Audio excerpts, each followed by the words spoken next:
Hey guys, time for another Saber review. Haven't done one of these in a little while, so figured why not. I just got a new edition. So, before we start, we got more content coming pretty soon. I know we've been in a little bit of a lull for a while, but we're going to be getting back on track pretty soon. New chapter of Cassie's coming soon, and I've got some what-ifs planned for down the line. But for right now, a little bit of history. Back in the early 2000s, Attack of the Clones was the first Star Wars movie I saw in theaters on a big screen. So when I saw it, I, of course, loved it. And I remember all the toys that came out around that time. Like, one of the big problems I have with Star Wars and toys today is, like, kids don't get to experience, like, the sheer volume of Star Wars toys that we had as a kid, and the variety. There were so many different types of Star Wars toys when I was a kid. And they had whole aisles of the store. Anytime one of the prequels came out, whole aisles just dedicated to Star Wars. So, one of the coolest things that when I was a kid, couldn't really afford, or at least that's what my parents would say, were the electronic lightsabers. We would have the Hasbro extendable ones where you press down the button, flick it out, and you have that blade that comes out, no lights, no sounds, but those things were durable, so we still loved them. It was still Star Wars. But the electronic lightsabers were always so cool, and the one that I always really wanted, aside from an Obi-Wan lightsaber, electronic lightsaber, was Count Dooku's lightsaber. Now, Count Dooku, I thought, had one of the coolest looking lightsabers, and just how he ignited it, the sound that it made when he ignited it, all of it. I loved Count Dooku's lightsaber ever since I saw the movie. As an adult, I still like Count Dooku's lightsaber. I had a black series. As you know, I did a review on one of those a while back. But recently, that and two other sabers that I just didn't really use anymore, weren't really seeing much use in my collection, I decided to trade so I could get this. This is a Saber Forge Count Dooku Mark III. So, if you don't know, if you go back a couple of years on the channel, Thomas had the original Count Dooku Saber Forge model, and it was almost twice as big as this. It was big. Like, this pommel down here on that one was about that big. It was about the size of a baseball almost. It was enormous. But ever since they came out with this new model, it's a lot sleeker, a lot slimmer, and more proportionate to the actual prop. So, when I saw this, I thought to myself, I've got to get one. I couldn't get it as a kid. I can sure as hell get it as an adult. So this is running a Golden Harvest V3 soundboard, I believe. Golden Harvest, it's one of the more inexpensive soundboards. It's not up there with the Profi soundboards. But the upside to that is that it is a lot more user-friendly, at least from my experience.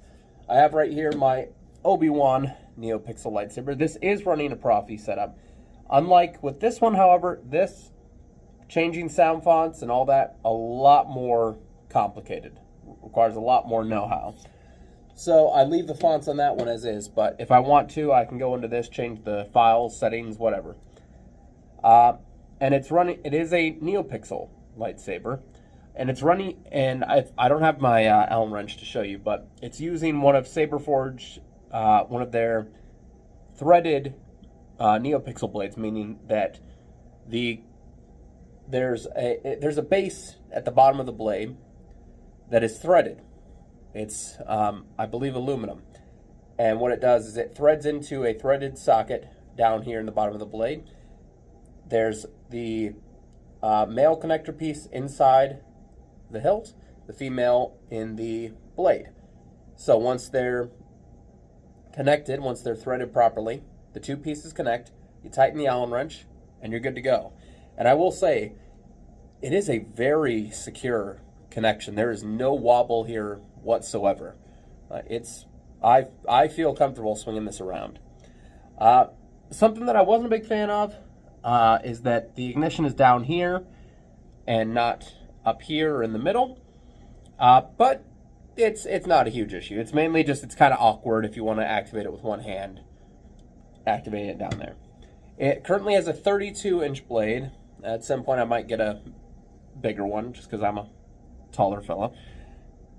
But before we activate it, let's look at some of the detail on this. It is very, very nice. You can tell they did their homework when designing this hilt. So you got the speaker down there. Sound comes out through the vented slots. It's a micro USB charge.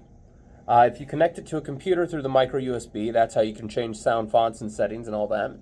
And then there's a Saber menu in here where you can change the blade flicker settings, the color, sound fonts, whatever. But enough chatting, let's activate it.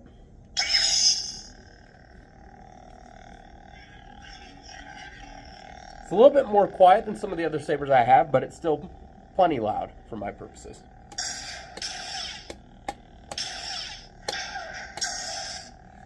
Running a Count Dooku Attack of the Clones sound font. Choose color profile. So here I can change the color. We got yellow, got a lime green, a lot of different shades of green. We got like a white right here. We got a ice blue, a medium blue, dark blue, purple, magenta, and back to red. So another thing that's kind of hit or miss on this, just for how this particular saber is set up, is to activate the clash feature or the blade lockup. You hold the trigger down, let go, and then turn it to the side. One thing that is really cool is that if you can, it's a little difficult to see on camera, but the lockup effect goes up and down the saber depending on the orientation of the blade. You just tap it to let go.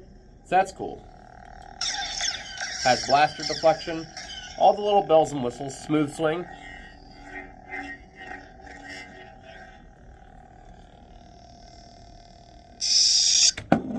I'm going to go turn off the lights so we can see it in the dark. Here we are in the dark. Let's turn this on. Beautiful shade of red.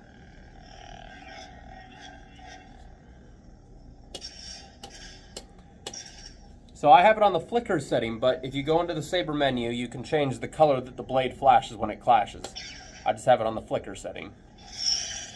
When I swing it, again, kind of hard to tell on camera, but it flashes an orange color. I like that because it wasn't too dissimilar to the actual blade color, the red blade color. I have to say, this is one of the most comfortable sabers I've ever held.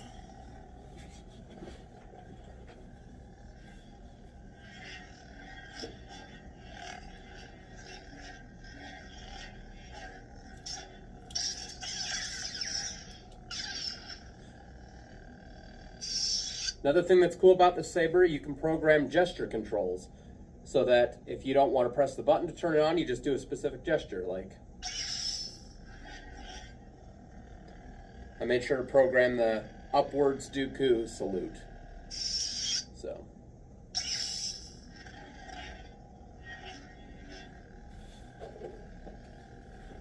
in terms of brightness, it's fairly bright. Let's switch up some sound fonts. I can show you a few different colors and sound fonts.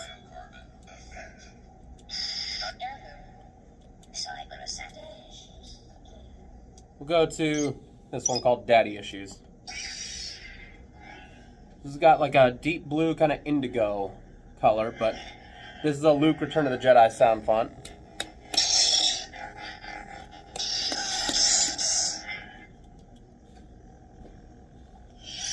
And of course with the blue blade, it just looks like Dooku's Jedi lightsaber.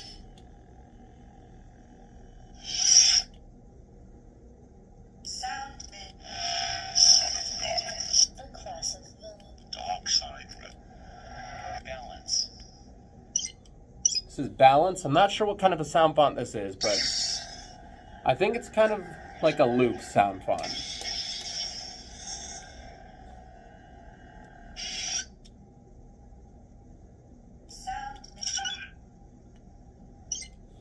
This is just the kind of standard light side sound font right here, I believe.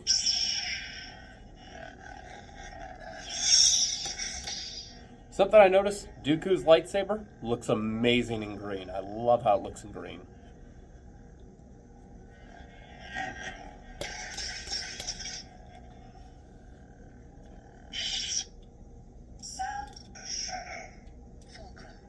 Fulcrum. So an Ahsoka inspired sound font. You got the white blade.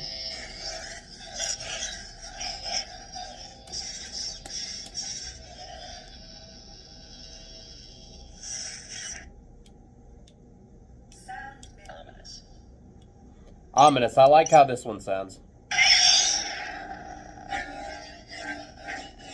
It is a very fitting name. It is a very ominous sounding font. And the blade effect on it is pretty nice too. Kind of reminds me of the Force Unleashed PS3 game where you have the compressed saber crystals. Guardian, this is a weird one. This one at times makes me feel like my speaker is broken because it has that same crackly effect you get with a blown out saber speaker.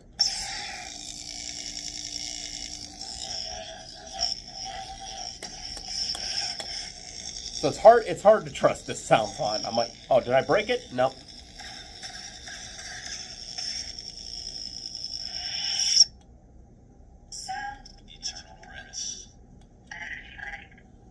This is a cool one. Energy pike, so it's kind of like the Magna Staff Guard, or the Magna Guard staffs from Revenge of the Sith.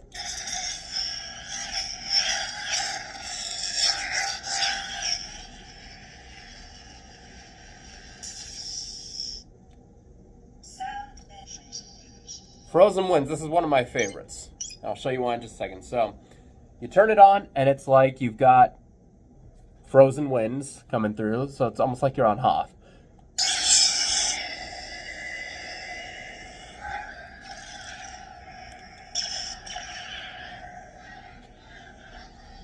You got a neat blade effect, but when you turn the blade and turn it downwards, it's almost like a fire effect.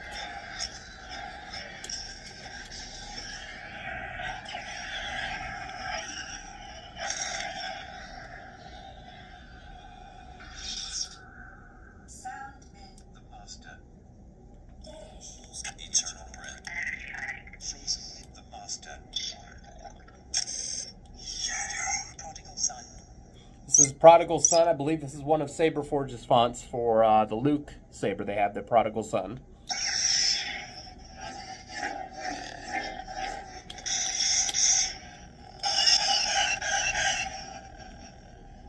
And again, it looks great in green. Ranger's Blade. Ranger's Blade. This is another one, I believe, from Saberforge. I think this was released along with their Cyber Assassin sound font, which is also on this. Love the ignition on that. It's a very nice ignition, kind of flickers to life.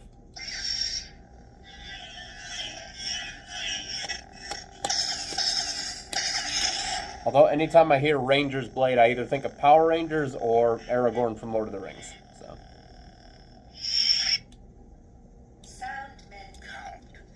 And then back to Count Dooku.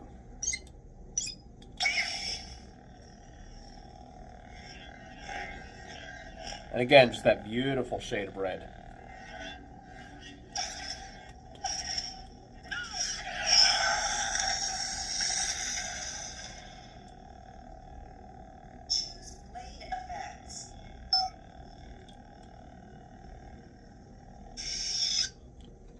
Now I'll turn the lights back on.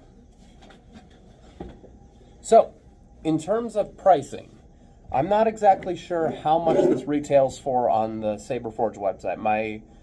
The last time I checked, it was anywhere from $400 to $600, depending on the electronics that are put inside of it. I think they have different tiers. But for most high-end Dooku sabers, you're typically going to be spending For an installed Saber, probably around $700 to $800. Now, I didn't pay as much because, like I said, I sold 3 of the Sabers that I had to get this. But I'd say if you're looking for something better than the Black Series, but also better than the kind of iffy LGT sellers, because there's a lot of them on the Saber market these days. Some of them are good from what I've heard. I think Dark Wolf is one that people swear by. I'm not sure if he's entirely LGT, but a lot of these Saber manufacturers nowadays are buying from the same place in China and just selling the same product just under different names.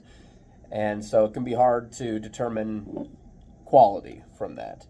But I'd say if you're looking for something better than those, but something that's not going to break the bank like a Corbanth or Vader's Vault or anything like that, which, nothing against those companies at all. Vader's Vault, Corbanth, both outstanding products. I own a Vader's Vault Graflex. Granted, I didn't pay nearly what it is worth because I bought it off a friend. But again, you pay for that kind of quality. That's the kind of quality you get with them. But this is kind of like upper mid tier for a quality Dooku Saber. Would I be smashing this around doing any real hard dueling? No. Some light dueling, definitely spinning around, doing some tricks. Absolutely. This thing is definitely sturdy enough for that. I'd say this is a solid choice to go with. So, if you guys think you would like that, you can go to Saber Forge, find it on their website. You can also do what I did. You can look on eBay, see if anyone's selling one used. Last time I checked, there was still someone who was selling one used. I'd say that's usually, that's at least usually what I do, because I can talk directly to the seller, see, is this working properly? Is everything up to code? Like, what sound fonts does it have? What soundboard is it running? What's the electronic setup? All that stuff. So, choice is yours, but all in all, this is a very solid hilt to go with. So, thank you guys for watching. Again, we have more content coming pretty soon. So, stay in touch. May the Force be with you.